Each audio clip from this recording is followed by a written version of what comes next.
Pada kesempatan kali ini saya akan menjelaskan rangkaian majemuk. Jadi apa sih bedanya rangkaian majemuk dengan rangkaian listrik yang dapat diselesaikan dengan hukum Ohm? Di sini rangkaian majemuk itu ciri-cirinya adalah terdiri atas banyak sumber tegangan atau GGL ini. Jadi GGL-nya ini tersebar di mana-mana, dan ini ciri yang kedua, arah arusnya nggak bisa ditentukan secara langsung. Jadi rangkaian listrik majemuk ini ada yang satu loop, kemudian ada yang dua loop. Ini yang dua loop. Nah, ini loop 1, ini loop 2. Nah, untuk mengerjakan soal rangkaian majemuk ini itu digunakan ketentuan atau rumus hukum Kirchhoff. Jadi hukum Kirchhoff rumusnya adalah sigma E ditambah dengan sigma I kali R sama dengan 0.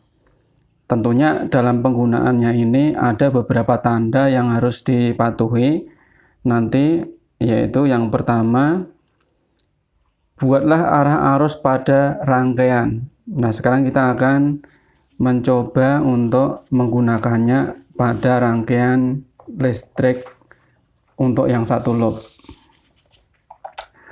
Ketentuan yang pertama, buatlah arah arus pada rangkaian. Kita akan coba. Arah arus pada rangkaian itu adalah yang ini. Misalkan arah arusnya ke kiri, kemudian yang pada bagian sebelah sini itu arahnya ke bawah, melingkar itu ya. Kemudian yang di sini arahnya ke kanan, yang di sini ke atas. Jadi harus membentuk suatu alur, tidak boleh yang ini ke kiri, kemudian yang ini ke atas. Jadi arahnya harus memiliki arah yang sama. Jadi kita namai dengan arus I. Karena ini rangkaiannya adalah rangkaian majemuk satu loop, maka nilai I di sini sama dengan di sini. Sini juga nilainya I juga, karena tidak ada cabang.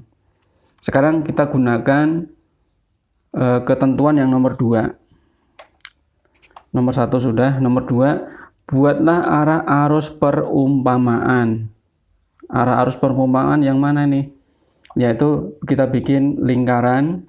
Nah, arus perumpamaannya kita bikin berlawanan arah dengan jarum jam. Misalkan kayak gitu. Atau kita bikin yang searah dengan jarum jam juga boleh, nggak masalah. Kemudian yang ketiga, nilai GGLE positif jika arus perumpamaan menjumpai kutub positif lebih dahulu, dan negatif jika sebaliknya. Ini maksudnya adalah kita langsung gunakan rumusnya. Rumus sigma E ditambah dengan sigma IR sama dengan 0. Kita langsung gunakan. Kita gunakan langsung sini ya.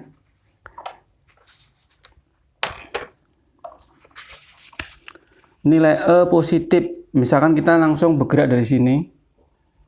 Nah, gerakannya ke situ.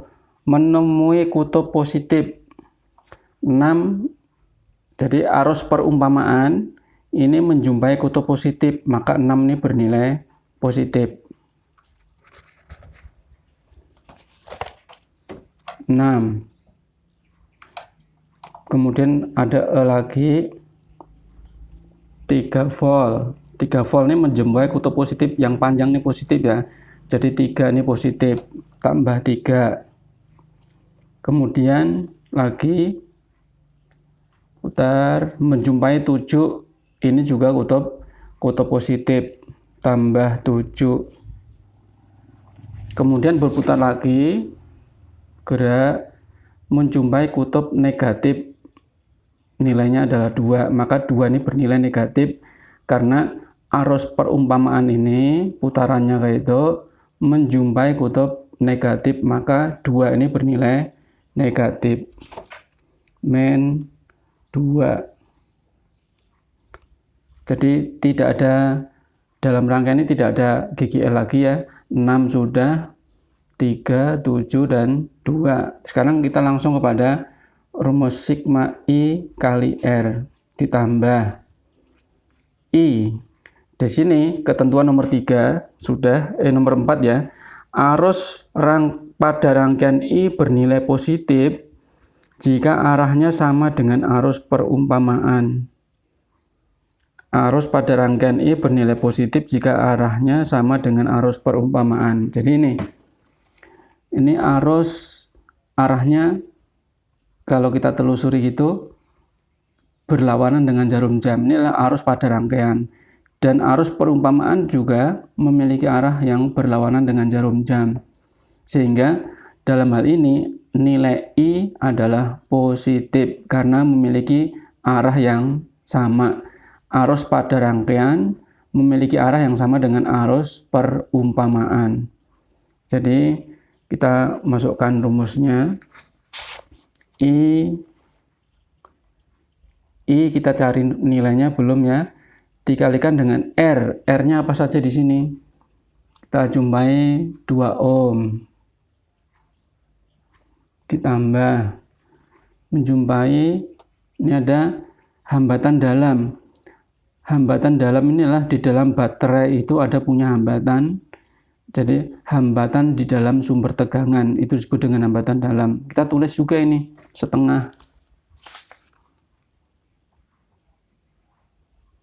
Ditambah jumpai lagi 3 ohm tambah 3 tambah lagi ada R lagi tambah 3 lagi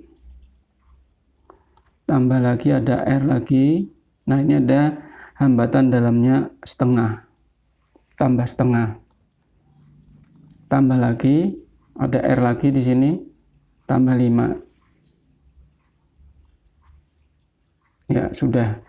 Jadi R itu adalah yang semuanya di dalam rangkaian ini yang dilalui arus I. R-nya apa saja situ? Yaitu 2, kemudian setengah, 3 ohm, 3 ohm, setengah ohm, dan 5 ohm. Nih. Sekarang kita selesaikan.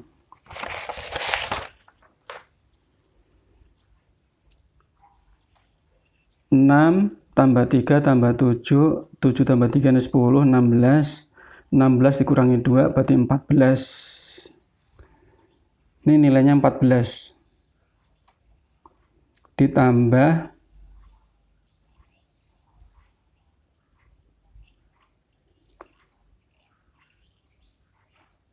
I kali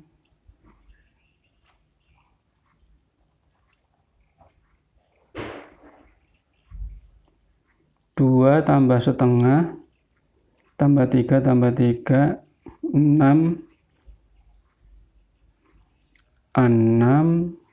ditambah 1 7 7 tambah 5 12 12 tambah 2 14 ya sama dengan 0 ya. Jadi ini 14I ditambah dengan 14 sama dengan 0. Maka di sini 14I sama dengan min 14.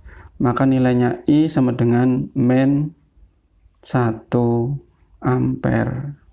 Nah, di sini nilai I negatif ini adalah sesuai dengan yang ditunjukkan dalam ketentuan hukum Kirchhoff yang nomor 5.